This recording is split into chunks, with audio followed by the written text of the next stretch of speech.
이 문제는 먼지의 종말 침강 속도, 산정식을 정확히 알고 있는지 묻는 문제입니다.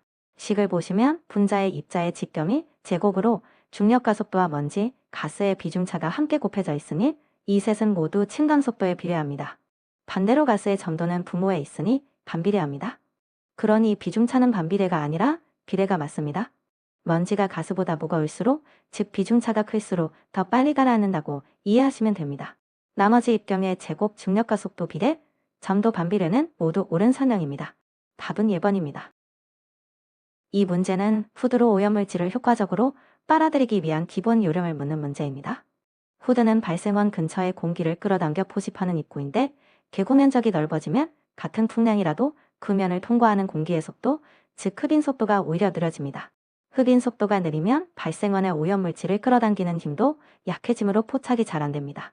그래서 후드는 개구 면적을 가능한 한 좁게 잡아 흡인 속도를 크게 유지하는 것이 원칙입니다. 이렇게 흡인 속도가 충분해야 포착 속도도 확보되고 발생원에 가깝게 설치할수록 효과가 커지며 전체를 감싸기보다 오염원 주변만 곡소적으로 흡인하는 방식이 효율적입니다. 문제의 2번은 이와 반대로 개구 면적을 크게 한다고 되어 있으므로 틀린 설명입니다. 답은 2번입니다. 이 문제는 물리적 흡착에서 흡착 효율을 높이는 조건을 묻는 문제입니다. 물리적 흡착은 분자 사이의 반대로 발스 힘, 즉 약한 인력으로 오염물질이 흡착제 표면에 달라붙는 현상입니다. 이 힘은 온도가 높아지면 분자 운동이 활발해지면서 쉽게 끊어져 버립니다. 그래서 온도를 낮춰야 흡착제 표면에 물질이 잘 달라붙어 흡착 효율이 올라갑니다.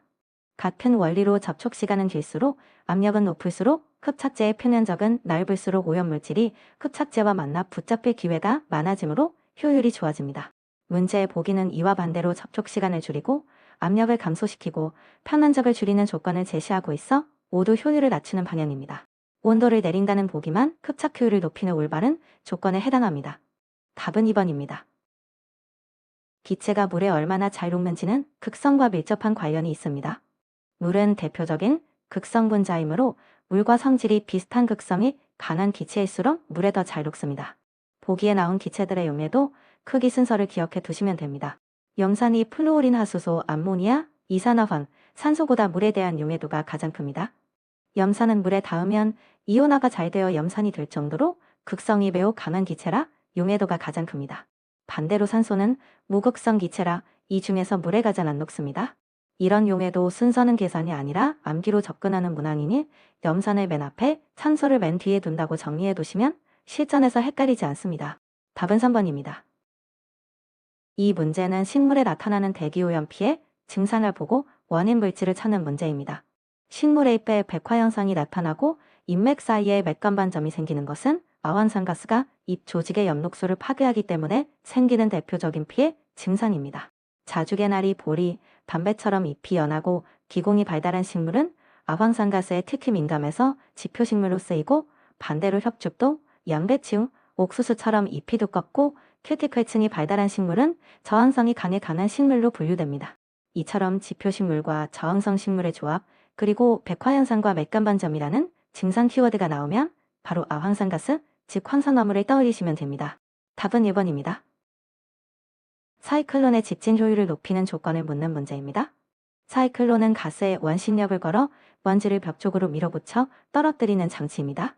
그래서 입고 가스 속도를 일정 한계 내에서 빠르게 하면 원심력이 커져서 효율이 올라갑니다. 문제는 배기관, 즉 가스 출고관의 지름입니다. 사이클론 집진 효율은 배기관 지름과 반비례 관계에 있습니다. 지름을 크게 하면 가스가 소용돌이를 충분히 돌기 전에 여유 있게 빠져나가 버려서 원심력을 받아 벽 쪽으로 밀려났던 먼지까지 함께 딸려 나가기 쉬워집니다. 그래서 배기관 지름을 크게 한다는 설명은 틀린 내용입니다.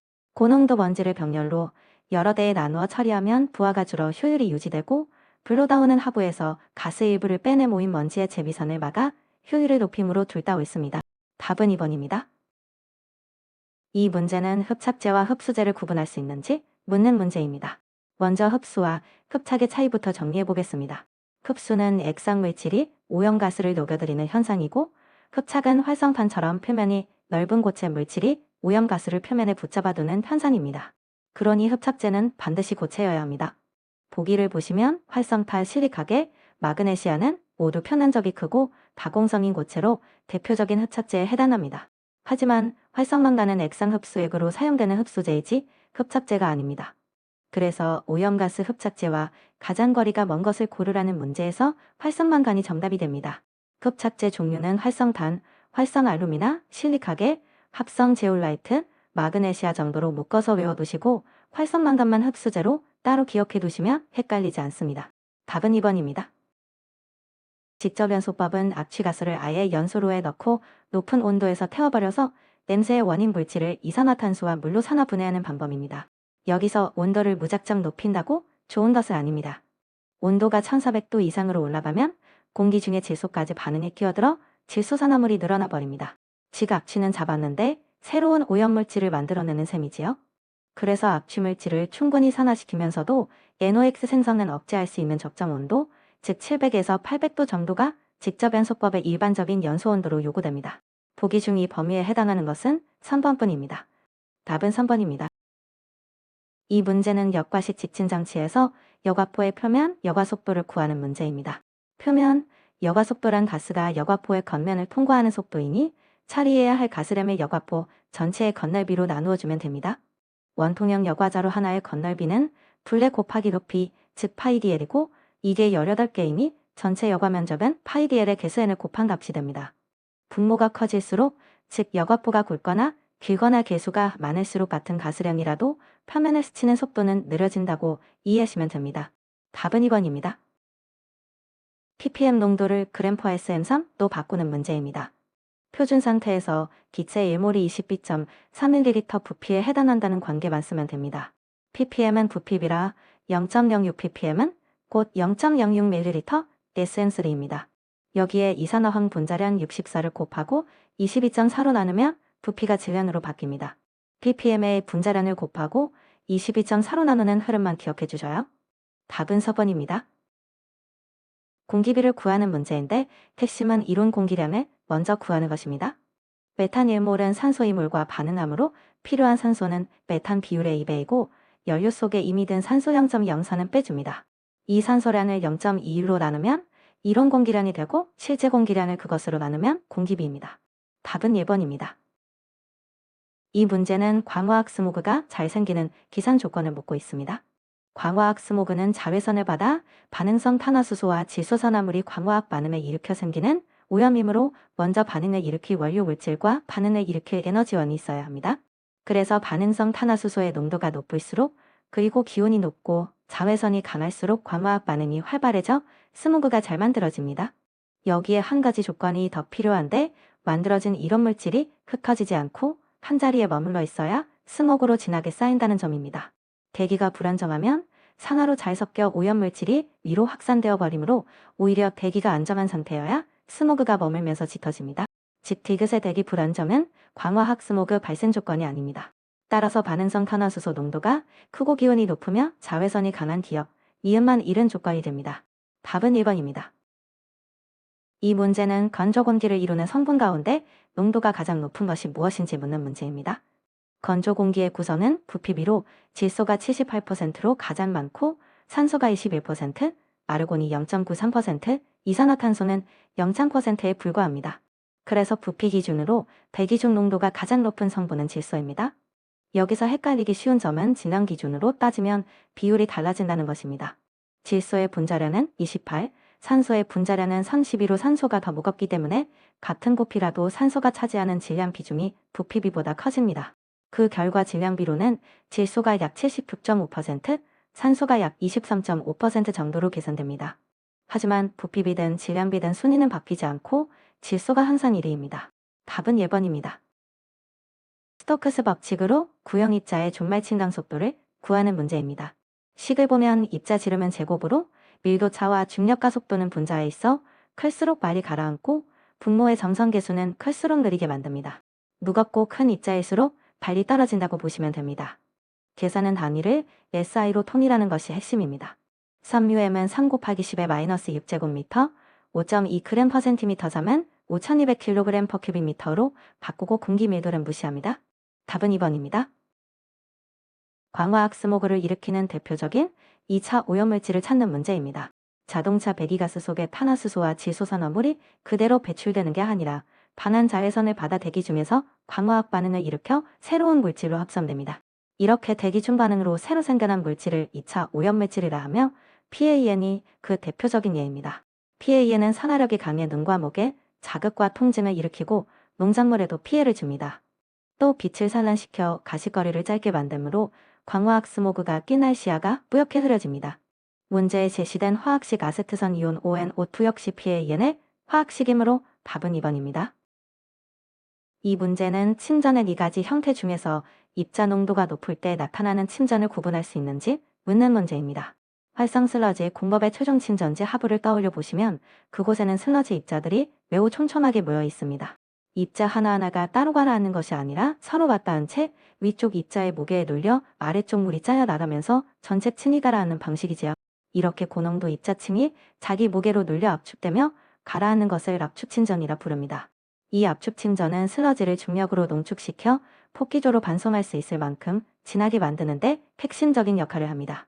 참고로 독립침전은 입자가 서로 간섭 없이 각자 가라앉는 저농도 상태, 지역침전은 입자들이 같은 속도로 응척층을 이루며 가라앉는 중간 농도 상태, 응집침전은 입자끼리 부딪혀 커지면서 가라앉는 형태로 서로 구분됩니다.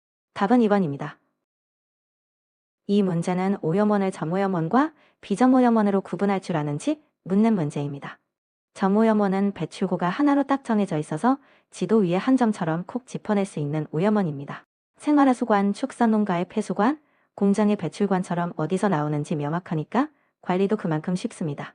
반면 비점오염원은 배출 지점이 하나로 정해지지 않고 도시, 도로, 농경지의 산지, 공사장처럼 넓은 면적 전체에서 흩어져 나오는 오염원입니다.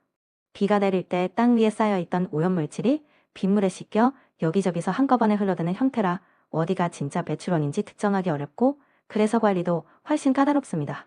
보기를 보면 세차장, 축산단지, 비료공장은 모두 배출구가 특정되는 점오염원에 해당합니다. 반면 농경지는 넓은 면적에서 빗물과 함께 오염물질이 씻겨 내려오는 대표적인 비점오염원입니다. 답은 1번입니다. 이 문제는 플루오린이 들어간 폐수를 처리할 때 가장 널리 쓰는 방법을 묻고 있습니다.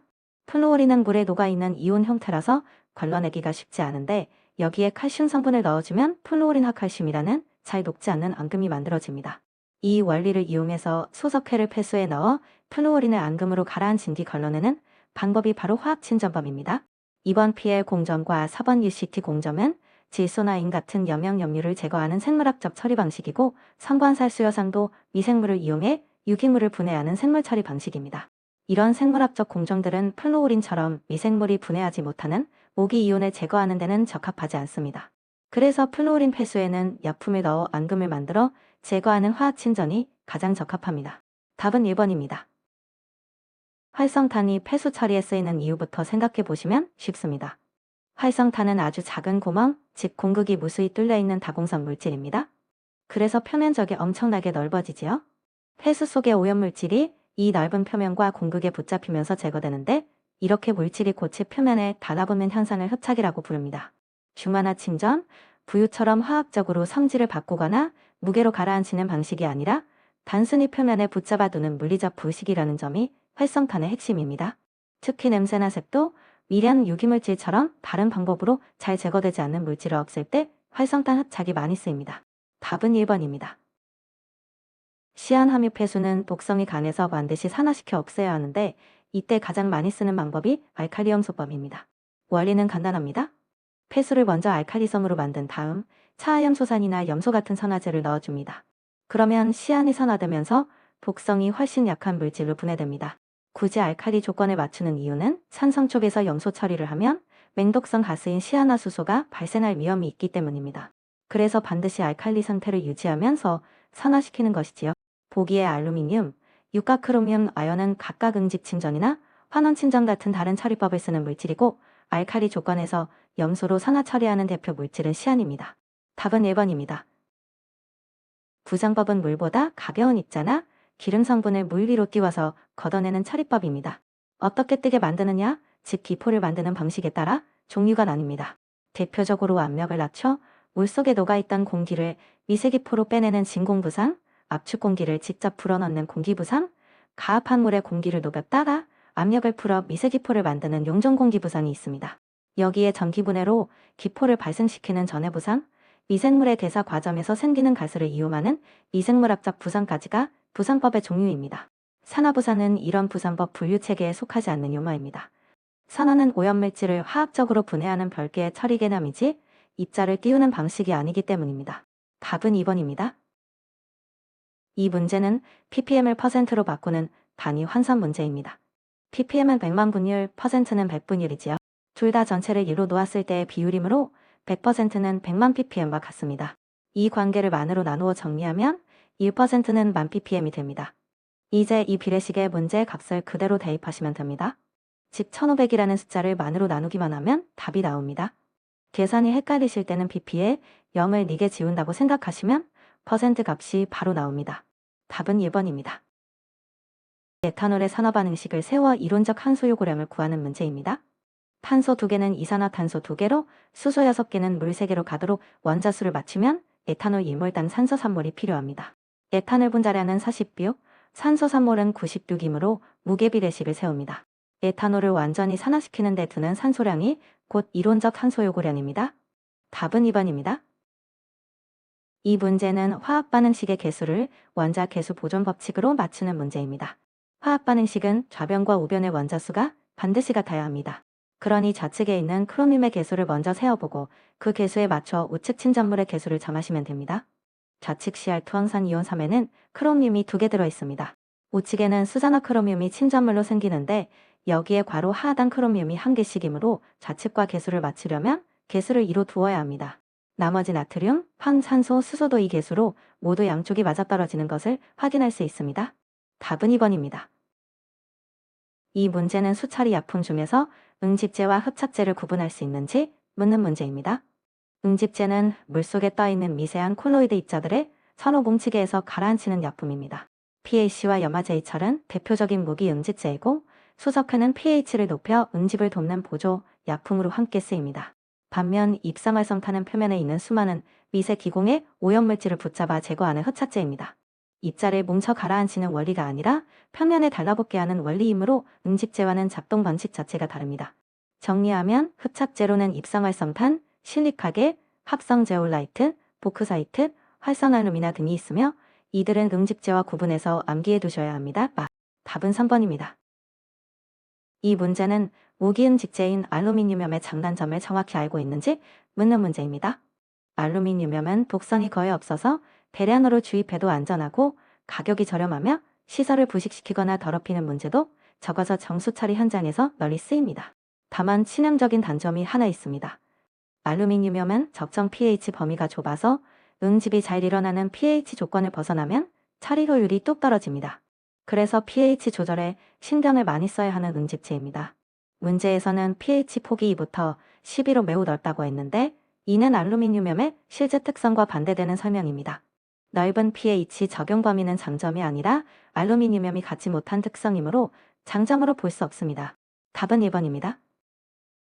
완소격과는 말 그대로 물을 천천히 흘려보내면서 모래층이 형성된 생물막으로 오염물질을 걸러내는 방식입니다. 여과 속도가 느리다는 점이 이 방식의 특징을 거의 다 설명합니다. 속도가 느리니 손실수가 적고 약품이나 기계 조작이 거의 필요 없어 유지 관리비도 적게 듭니다. 생물막이 꼼꼼하게 걸러주니 처리수 수질도 양호한 편입니다. 문제는 부시와 시공기입니다. 같은 양의 물을 처리하려면 물이 천천히 지나가야 하는 만큼 여과지 면적을 훨씬 넓게 잡아야 하고 그만큼 부지도 넓게 필요하며 시공비도 많이 듭니다. 그래서 시공비가 적고 부지가 좁다는 설명은 완소격과의 특징과 반대되는 내용입니다. 답은 3번입니다. 해수는 담수와 달리 이산화탄소가 물에 녹아 중탄산염, 탄산염 형태로 다량 존재하면서 완충작용을 합니다. 그래서 해수는 산성이 아니라 약알칼리섬을 띠며 pH는 약 8.2 정도로 알려져 있습니다. 문제에서는 pH가 약 9.6 정도의 역산성이라고 했으니 이는 틀린 설명입니다. 참고로 pH 5.6은 순수한 빗물이 대기 중 이산화탄소와 반응을 이룰 때의 값으로 해수가 아니라 청정한 강우의 기준값에 해당합니다. 나머지 보기들은 해수의 일반적 특징으로 맞는 설명입니다. 해수 중 질소의 상당 부분은 암모니아성 질소와 유기질소 형태로 존재하고 주요 성분들의 농도비는 해역에 관계없이 거의 일정하게 유지되며 마그네슘과 칼슘의 비율도 밤수보다 해수에서 훨씬 큽니다. 따라서 옳지 않은 설명은 해수의 pH를 약산성이라고 한 부분입니다. 답은 2번입니다. 슬러지 벌킹에 관한 설명이다. 벌킹이란 활성 슬러지 안에 사상성 미생물이 지나치게 많이 번식해서 슬러지 덩어리가 물보다 잘 가라앉지 않는 상태를 말합니다. 정상적인 활성 슬러지는 분류가 뭉쳐 플록을 이루며 무겁게 가라앉아야 2차 침전지에서 맑은 상등수와 분리됩니다. 그런데 사상균이 실처럼 얽혀 자라면 플록 구조가 엉성하고 비만 커져서 침강성이 나빠지고 결국 가라앉지 못한 슬러지가 처리수와 함께 유출되어 버립니다. 이번은 MLSS 농도를 유지하려고 반송 슬러지를 투입하는 조작이고 3번 연못파는 살수요산법에서 여성 표면에 물이 고이는 현상이며 4번 역세는 여과층의 낀 찌꺼기를 씻어내는 세척 방법입니다. 모두 벌킹과는 무관한 별개의 용어이니 헷갈리지 않도록 정리해 두시면 됩니다. 답은 1번입니다. 무기성 고분자 응집제 PAC의 특징을 황산알루미늄과 비교하는 문제입니다. 황산알루미늄은 물에 녹아 수산화물을 만드는 과정에서 수소이온을 내놓아 차리수의 pH를 많이 떨어뜨리고 알칼리도도 많이 소비합니다. 반면 PAC는 이미 알루미늄이 어느 정도 중합된 상태로 들어있어서 같은 응집 효과를 내는데 수소이온을 훨씬 적게 내놓습니다. 그래서 pH 강화와 알칼리 소비량이 황산알루미늄의 1나노기 2 이하로 작습니다. 또한 PAC는 플럭 형성이 훨씬 빠르고 탑재 제거 효과도 뛰어나며 과량 주입해도 처리 효과가 잘 떨어지지 않습니다. 나머지 ABS, PCB, PCB는 각각 세제 성분, 절연위에 쓰이던 물질, 바이옥실류로 응집제가 아닙니다. 답은 2번입니다. pH와 수산화이온 농도를 연결하는 문제입니다. 핵심은 물의 이온곱 상수 하나만 기억하시면 됩니다. 먼저 pH가 9이므로 pH는 마이너스 로그 수소이온의 정의에 따라 수소이온은 10빼기 9몰/리터입니다. 여기서 물은 항상 수소이온, 수산화이온 10빼기 14몰/리터이라는 관계를 만족합니다. 이 값은 수온이 일정하면 편하지 않는 상수이므로 수소이온을 알면 수산화이온은 나눗셈으로 바로 구해집니다. 지수끼리는 나눗셈을 하면 빼기가 된다는 점만 유의하시면 됩니다. 마이너스 14, 10, 마이너스 5이므로 10빼기 5이 나옵니다. 참고로 pH와 POH를 더하면 항상 14가 되므로 POH는 14 빼기 9는 5, 즉 그 수산화이온 1500%/리터 및 검산에도 같은 결과가 나옵니다. 답은 2번입니다. 이 문제는 유기물이 과다하게 유입되었을 때 수중 생태계에서 일어나는 변화의 순서를 이해하고 계신지 묻는 문제입니다.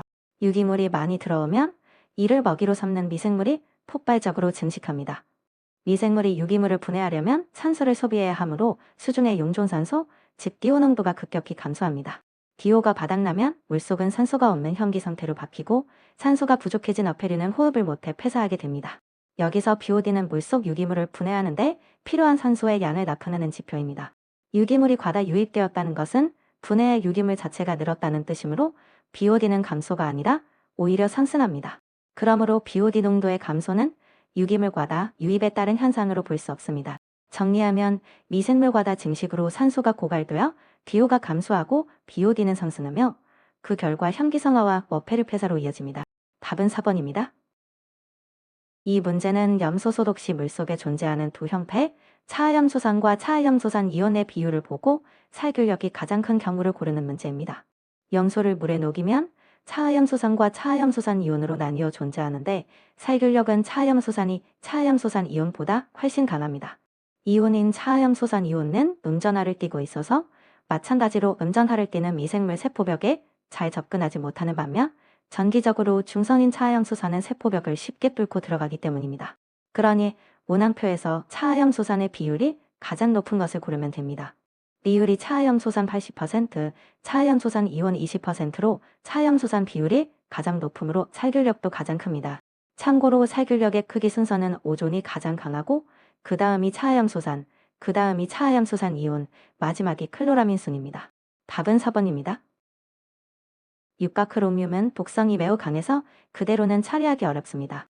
그래서 실무에서는 독성이 약한 삼가크로뮴으로 환원시킨 뒤 수산화물 형태로 침전시켜 제거합니다. 이때 핵심은 유가크로뮴에게 전자를 내주어 환원시켜줄 환원제를 골라야 한다는 점입니다.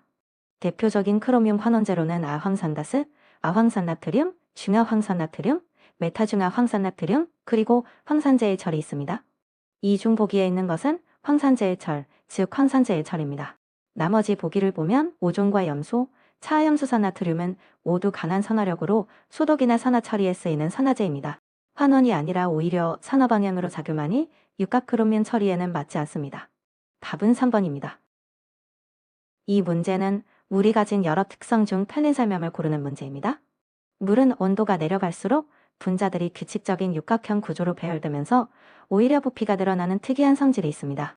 그래서 밀도가 계속 커지다가 사도 부근에서 가장 크고 그 아래로 더 내려가면 얼음이 되면서 부피가 팽창해 밀도가 다시 작아집니다. 직사도에서 밀도가 최소가 아니라 최대가 되는 것이지요. 나머지 보기는 모두 옳은 설명입니다.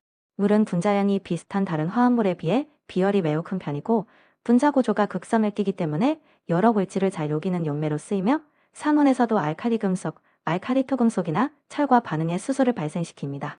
그러니 사도에서 밀도가 최소가 된다는 설명이 틀린 내용입니다. 답은 2번입니다.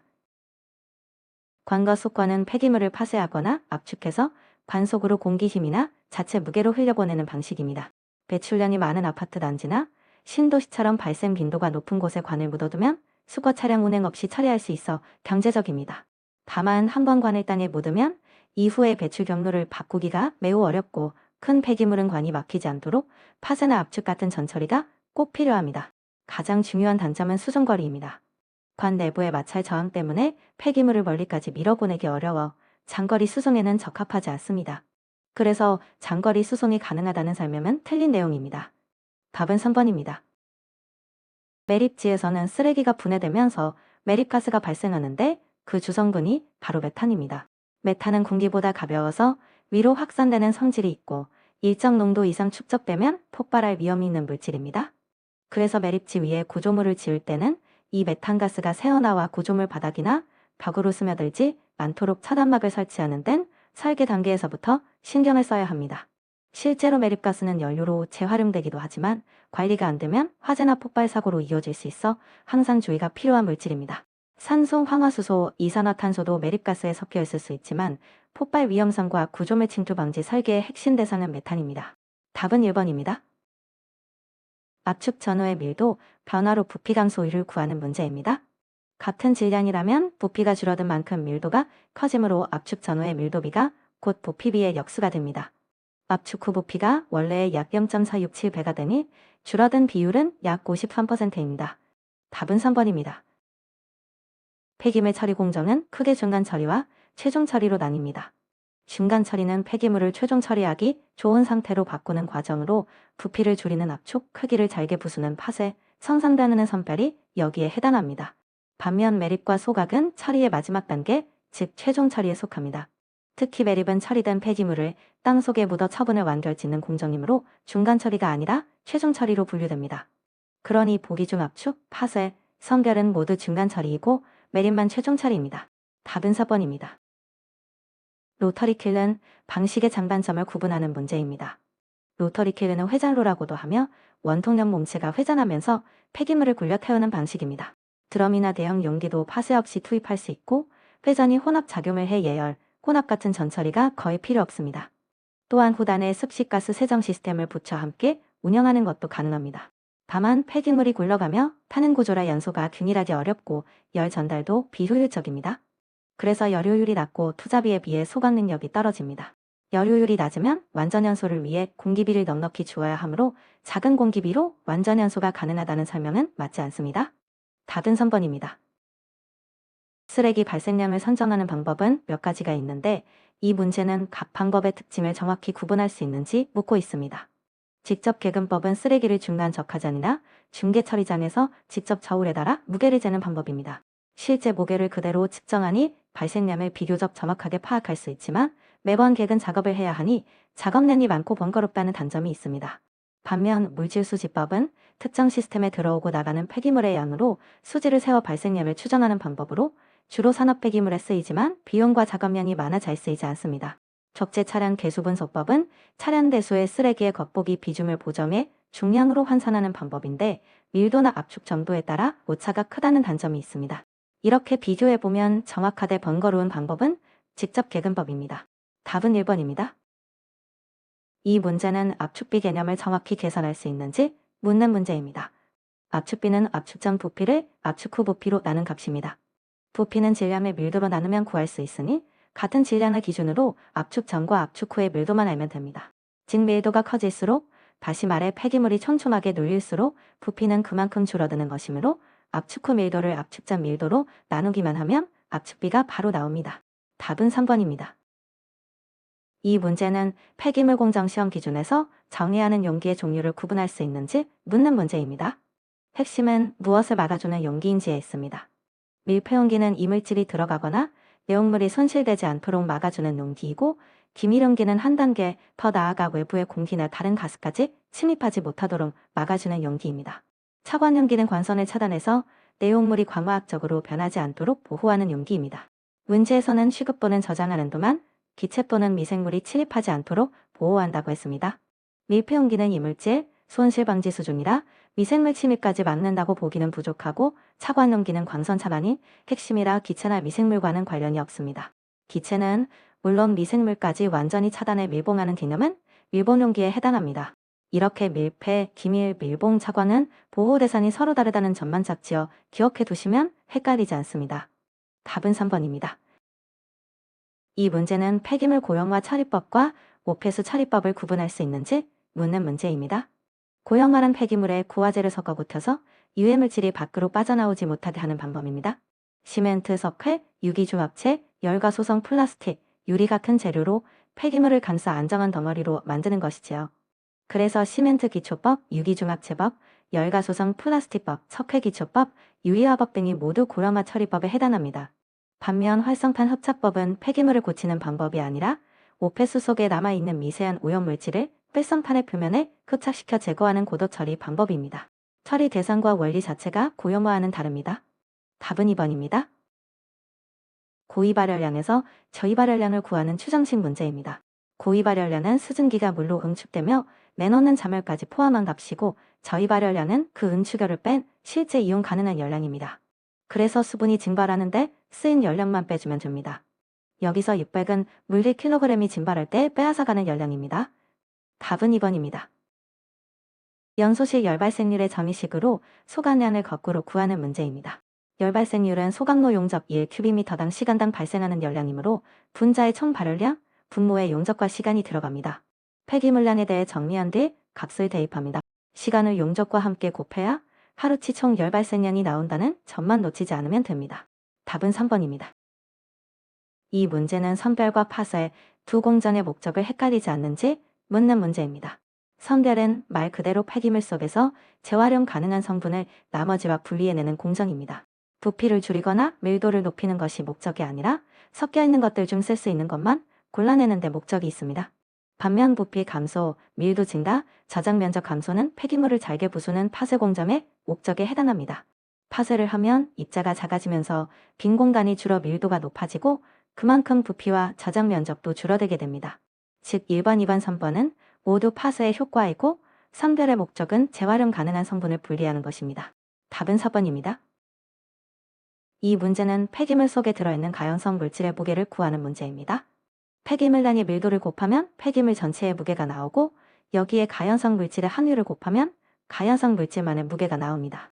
즉 700에 10을 곱해 부피 10큐빅미터짜리 폐기물의 총 무게 7000kg을 먼저 구하고, 그중 절반인 50%만 가연성이므로 7000kg의 절반인 3500kg이 답이 됩니다. 단위를 밀도와 부피로 맞춰 곱하면 킬로그램 단위의 무게가 나온다는 점만 기억하시면 됩니다. 답은 4번입니다. 쓰레기 수거노선을 짤 때는 차량이 헛되이 돌아다니는 시간을 줄이는 것이 핵심입니다. 그래서 유자형 회전처럼 되돌아 나오는 동선이나 이미 지나간 길을 다시 가는 것은 피하는 것이 원칙입니다. 수거노선의 방향도 마찬가지 이유로 정해집니다. 가능한 한식의 방향으로 노선을 설정해야 회전 구간이 줄고 교통 혼잡도 피할 수 있습니다. 문제의 3번은 이를 반대로 시계반대 방향이라고 서술했으니 옳지 않은 지문입니다. 출발점은 차고지에서 가깝게, 수거의 마지막 지점은 처분장 가까이에 배치하는 것도 같은 맥락입니다. 차량의 이동거리를 최소화해서 수거 효율을 높이려는 것이지요. 답은 3번입니다. 이 문제는 강열 감량 및 유기물 함량을 중량법으로 구할 때 어떤 시약을 쓰는지 정확히 알고 있는지 묻는 문제입니다. 시료에 넣는 시약은 황산암모늄액이 아니라 질산암모늄액입니다. 이 시약을 넣고 가열한 뒤 600 플러스 마이너스 25도의 전기로 안에서 3시간 강열하고 데시케이터에서 식힌 후 무게를 답니다. 강열 전후 증발용기의 질량 차이로부터 간열 감량과 유기물 함량을 계산하는 원리입니다. 침량병이나 증발 접시는 간열 과정에서 손실되는 무게를 최소화해야 하므로 백금제, 석영제, 사기제 도관이나 접시 중 가급적 가벼운 것을 사용하며, 식히는 데시케이터에는 실리카겔과 염화칼슘 같은 건조제가 담겨 있어야 시료가 다시 수분을 흡수하지 않습니다. 따라서 시약 명칭과 농도를 잘못 말한 보기가 틀린 설명입니다. 답은 1번입니다. 유기성 폐기물 매립자는 산소가 없는 현기성 조건이지요. 이런 환경에서는 미생물이 유기물을 분해할 때 산소 대신 다른 경로를 이용하는데, 그 최종 산물로 정상 상태에서 가장 많이 나오는 기체가 바로 메탄입니다. 정상 상태의 매립지 가스 조성을 보면 메탄이 약 55%, 이산화탄소가 약 45%로 이 두 가지가 대부분을 차지합니다. 일산화탄소나 이산화질소, 부탄은 매립지 현기성 분해의 주요 생성물이 아니므로 답이 될 수 없습니다. 그러니 유기성 폐기물이 산소 없이 분해되면서 가장 많이 만들어내는 가스는 메탄이라고 기억해 두시면 됩니다. 답은 3번입니다. 이 문제는 폐기물 원소 조성으로 구입발열량을 구하는 문제로 듀롱식을 그대로 적용하면 됩니다. 탄소, 수소, 화는 타면서 열을 내지만 산소는 이미 폐기물 속에서 수소와 일부 결합되어 있다고 보기 때문에 수소란에서 O8만큼을 빼주는 것이 핵심입니다. 이렇게 보정한 수소만 실제 연소에 기여하는 유효수소인 셈이지요. 문제의 조성을 대입하면 2 되어 약 4730kcal/kg, 이에 가장 가깝습니다. 질소와 회보는 연소율을 내지 않는 불연성 성분이므로 계산에서 아예 제외한다는 점도 함께 기억해 두시면 됩니다. 답은 4번입니다. 파격자 소각로 문제로 소각능률의 뜻만 이해하면 풀립니다. 소각능률 220kg/square, H는 화격자의 스퀘어미터가 1시간에 태울 수 있는 양이 220kg이라는 뜻입니다. 그러니 시간당 소각량을 소각능률로 나누면 필요한 면적이 나옵니다. 화격자 면적은 폐기물량 나누기 소각능력이라는 관계만 기억해 주셔요. 답은 2번입니다.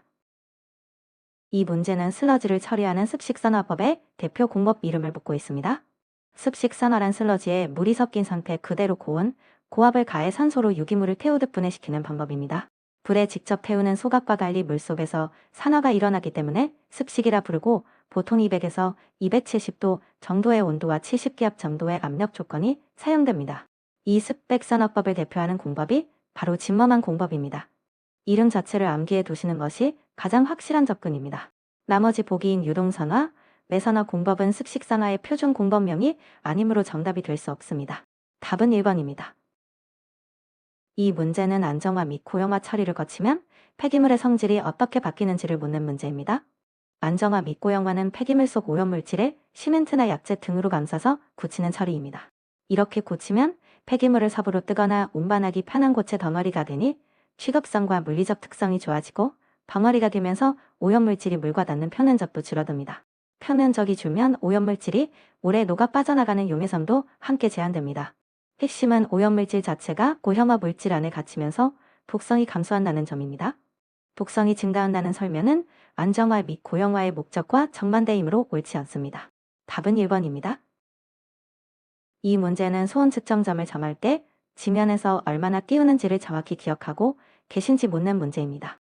일반 지역에서 옥외 소음을 측정할 때는 반경 3.5m 이내의 담이나 건물처럼 소리를 반사시킬 만한 장애물이 없는 지점을 고르고, 그 지점의 지면 위 1.2에서 2.5m 높이에서 측정합니다. 사람이 실제로 소음을 듣는 귀의 높이를 기준으로 삼는다고 생각하시면 이해가 쉽습니다. 따라서 지면 위 0.5m 높이로 한다는 설명은 틀린 내용입니다. 나머지 보기도 함께 짚어보면, 소음계를 손으로 들고 측정할 때는 몸에 의한 반사음의 영향을 줄이기 위해 몸으로부터 0.5m 이상 떨어뜨려야 하고, 마이크로폰은 주된 소음 원쪽을 향하게 하며 측정은 옥외를 원칙으로 한다는 내용의 답은 4번입니다. 이 문제는 파동의 속도, 진동수, 파장 사이의 관계식을 정확히 적용할 수 있는지 묻는 문제입니다. 파동이 1초 동안 나아가는 거리가 속도이고, 그 사이에 몇 번 진동했는지가 진동수입니다. 그러니 속도를 진동수로 나누면 파동 하나의 길이, 즉 파장이 나옵니다. 속도 50m/s를 진동수 100Hz로 나누면 0.5m가 나오지요. 답은 2번입니다. 음향 파워 레벨을 실제 음향 파워로 환산하는 문제입니다. 기준 음향 파워 W는 10에 -12제곱와트를 씁니다. PW의 시계 125dB를 넣고 거꾸로 파워를 구하면 됩니다. dB가 10 커질 때마다 파워는 10배가 된다는 로그의 성질이 핵심입니다. 답은 4번입니다. 이 문제는 종파와 팽파의 진동 방향을 정확히 구분하시는지 묻는 문제입니다. 파동은 매질의 진동 방향과 파동의 진행 방향이 서로 나란하면 종파, 서로 수지면 팽파라고 부릅니다. 종파는 매질이 촘촘해졌다 성겨졌다 하며 에너지를 전달하기 때문에 소밀파라고도 하고, 이때 매질이 반드시 있어야만 전파됩니다. 음파가 바로 이런 방식으로 전달되므로 종파에 속합니다. 지진파 중에서는 P파가 진행 방향과 진동 방향이 나란한 종파이고, S파는 진행 방향과 진동 방향이 서로 수직인 팽파입니다. 정리하면 종파는 진행 방향과 진동 방향이 평행하고 매질이 있어야 전파되면 S파는 종파가 아니라 팽파입니다. 따라서 옳은 설명은 음파가 종파에 속한다는 내용이고, 답은 3번입니다. 이 문제는 다공질 흡음재의 종류를 정확히 구분하고 계신지 묻는 문제입니다. 다공질 흡음재는 재료 안에 작은 구멍이 무수히 뚫려 있어서 소리가 그 구멍 속을 지나가며 공기와의 마찰로 에너지를 잃고 흡수되는 원리를 이용합니다. 그래서 유리솜 앞면, 광물면, 식물 섬유류, 폴리우레탄 폼처럼 선이나 발포 구조로 된 재료들이 여기에 해당합니다. 반면 비닐 시트는 표면이 매끈하고 치밀한 막 형태라 구멍이 없기 때문에 소리를 흡수하기보다는 진동에 의해 흡음되는 판, 진동형 재료에 가깝습니다. 다공질 구조가 아니므로 다공질 흡음재로 분류되지 않습니다. 답은 2번입니다.